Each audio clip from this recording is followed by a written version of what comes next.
Here we are.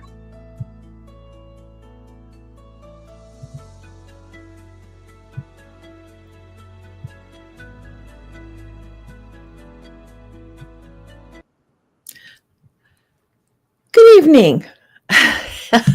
I'm starting for the second time this program tonight because I thought we were up and live and going, and then I discovered we were not. So now I think we're live, and we are going to talk tonight about the holiday awkwardness that comes with the holidays. That's the topic. But first, I do want to invite you to the next session of Divorce Support Anonymous. That is going to begin January 15th is the next session. That is right around the corner. It's not long at all, 3 weeks maybe. So this is the time to sign up to request a registration form. You can do that through Facebook, through LinkedIn, through my website, or just search for me, Kathy Beatty, and connect with me, and I will send you that registration form for you to join us January 15th. It is going to be in the evening, 6:30 Eastern Standard Time. It will be Zoom. Possibly, if we have enough local folks, we'll do it hybrid, but typically it's been Zoom. And so this means that anyone all over the country or the world, I've actually had people outside of the United States join the group. So contact me for registration form. Let's get this healing started.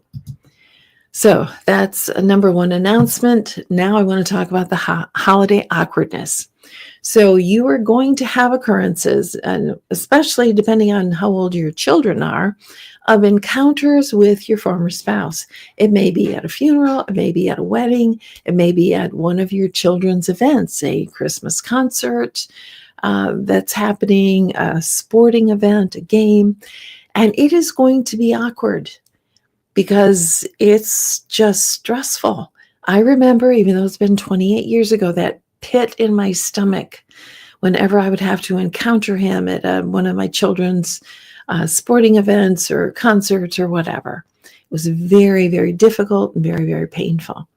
So how can we help ourselves? Got a couple points here that I do want to give to you to help you. First of all, I want to ask the question, how will you regulate your own body, soul, and mind during this encounter? Again, it's going to be stressful. You're seeing this person. There's a lot of tension. Maybe there's a lot of disagreement on many factors of the divorce. Whatever, it's stressful. And it will continue to be stressful for a while. Now, I hope eventually that you can co-parent well. And if you don't have children, maybe there won't be an occurrence where you have to run into him or her, unless, of course, a wedding or a funeral takes place. So how do you regulate your own body during this encounter? First of all, you focus on the reason that you're there. If it is your child's concert, you are going to focus on your child's concert. You are going to mentally discipline yourself to realize, to state to yourself, the reason I'm here is to watch my child sing. The reason I'm here is to watch my child sing. It's not to encounter him or her. It's not to think about him or her. It's not to think about maybe they brought a girlfriend or a boyfriend. Heaven forbid, heard that this past week, actually. It happens much too early, where people start bringing in another, challenging on the children, challenging for you, wrong for them. I'll just say it. So wrong for them because it's just more confusion for the child. In the beginning, if you're going through the divorce and immediately following the divorce, I do whole topics on how to introduce a new person to your child. But during the divorce and after the divorce is not the time. You need to wait a long length of time. Anyway, I'm wandering down a rabbit trail. How do you regulate? You focus on what you're there for. You find people who are supportive people. And maybe, like, if it's a basketball game, the parents that are supporting you, the ones that are caring about you and what you're going through. Find those individuals, stay with those individuals. Take deep breaths, Don't look over there. Don't look around.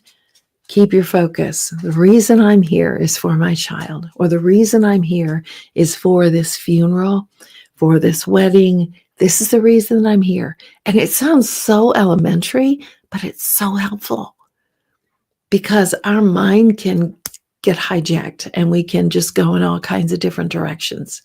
So we don't need to talk to them. In fact, it's a good idea not to, because your child might see that and they might be afraid, frightened. Who knows? So take deep breaths. That helps regulate your body. Keep your focus. Find your supportive friends and enjoy the event as much as you can. Those are ways in which you regulate your body and your soul and your mind during the encounter. Now, as you encounter during the holidays, trying to figure everything out, and there's lots of exchange of facts of when you're picking up the kids and when the parenting time is, I want you to deal only in the facts. I will tell you, and if you've been with me in previous times, you've heard me say this before, it will save you so much heartache. You do not want to be pulled into an emotional conversation. There is no reason for it, unless you're wanting to restore the marriage. And I don't think any of you are wanting to do that.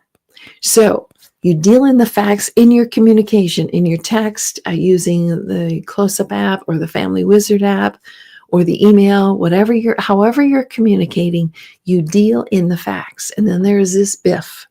This is an acronym. Forgive me, I don't recall who created this. But it is so helpful. You're going to be brief in your communication. You're going to be informative. You're going to be firm. And you're going to be friendly. Okay? You're going to be brief. You don't need to go on and on. I'm picking up Johnny at 3:00 at the front door. Informative. I'm picking up Johnny 3:00 in the front door. Factual. That's factual. Friendly. You don't need to add any emojis. You don't need to add any remarks. Simply deal in the facts. It's going to save you so much heartache. So much heartache. So that's number 2. The next one, go by the agreed or court-ordered parenting time plan if you cannot agree. Now, when I'm in mediation and I'm dealing with people, I say, here's your parenting plan that you both have agreed on, or the court has ordered. So you have the ability to change that. If Johnny has a birthday party that didn't work in the schedule, it's on mom's time and dad's going to take him. And you can agree between yourselves that, yep, we can make this exception because of Johnny's birthday party. But if you can't, there is any type of disagreement, you go right back to the parenting time plan. And this could be challenging because this may disrupt some of the plans of your child. But it's important to keep peace, that if you can't agree cordially, then you go back to the parenting plan and you stick to it. Point number 4, and I cannot emphasize this enough, do not put information on your kids' shoulders that they do not need to know. Well, your dad didn't pay child support, or your mom is mouthing off to me again. Whatever it is, please, please keep it away from your child's ears. Let the memories of the holidays be childlike, be friendly, be fun, be memorable. Good memories. That's what we want for our children, isn't it, during the holidays?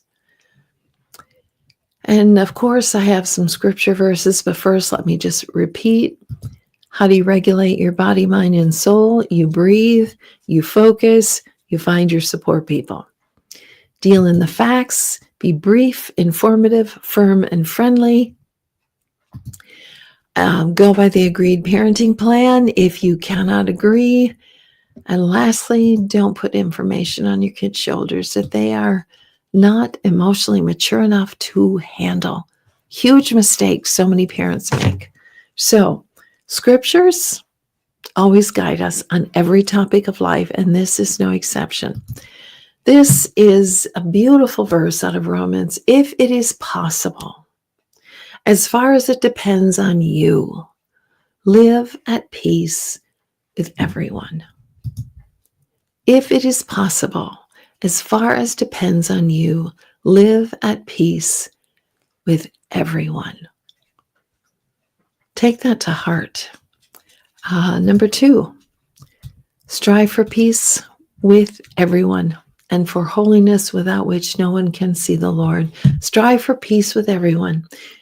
This is a disruptor to our relationship with God when we are disruptive in our relationships with people. Strive for peace. Now, you can't always control that. But again, as much as it depends on you, you can strive and try for peace. And then finally, one of my, being a mediator, one of my favorite verses, maybe, blessed are the peacemakers. This is what Jesus said on the Sermon on the Mount, for they will be called sons of God. Blessed are the peacemakers. Be a peacemaker without surrendering your soul, your rights, your children. But be the peacemaker. Be called sons of God and daughters of God. Because you are someone who strives for peace for yourself through the holidays, and especially for your young children or older children for that matter. I hope this has been of help. I don't know if we will be together again until after Christmas, but wherever you are, whatever you're going through, please know that I'm here. I am a facilitator of a divorce group. I'm a divorce coach and also a domestic mediator. I give my first consult at no charge.